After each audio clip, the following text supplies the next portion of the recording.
ధర్మంగద రాణి సత్యవతి దంపతులకు కుమార్తె పుట్టినప్పుడట బతుకమ్మ అని పిలిచి ఆశీర్వదించారని పురాణ కథ.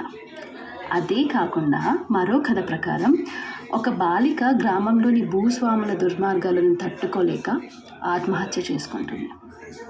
ఆమెని శాశ్వతంగా బతుకమని గ్రామస్తులు ప్రార్థిస్తూ బతుకమ్మ అని పిలుస్తారు. అప్పటి నుంచి ఆమెను గౌరమ్మగా పూజిస్తూ పూలతో అలంకరించి బతుకమ్మ పండుగ జరుపుకుంటారు. ఏదేమైనా ఈ కథలో మొత్తం బతుకమ్మ పండుగ స్త్రీ సంక్షేమ, కుటుంబం ఐక్యత, అమ్మవారి దీవెనల కోసం ఇవి ప్రారంభమైనవి.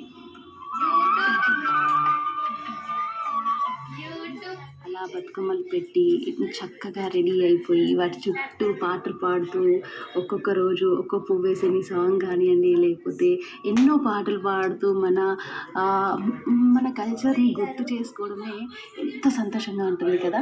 సరే, అయితే ఇప్పుడు బతుకమ్మ గురించి తెలుసుకున్నాం కదా. ఈ 9 రోజులు ఈ బతుకమ్మలు చేస్తాము అంటే దాని పేరు ఏంటి, ఆ రోజు పెట్టి నైవేద్యాలు ఏంటి అనేది ఈ బ్యూటిఫుల్ ట్రాక్ తర్వాత ఫస్ట్ కొంచెం కమర్షియల్ విందాం, తర్వాత ఒక మంచి పాట విందాం, తర్వాత మనం మాట్లాడుకుందాం బతుకమ్మల గురించి. Stay tune to Akashvani Hyderabad FM rainbow 101.9 MHz.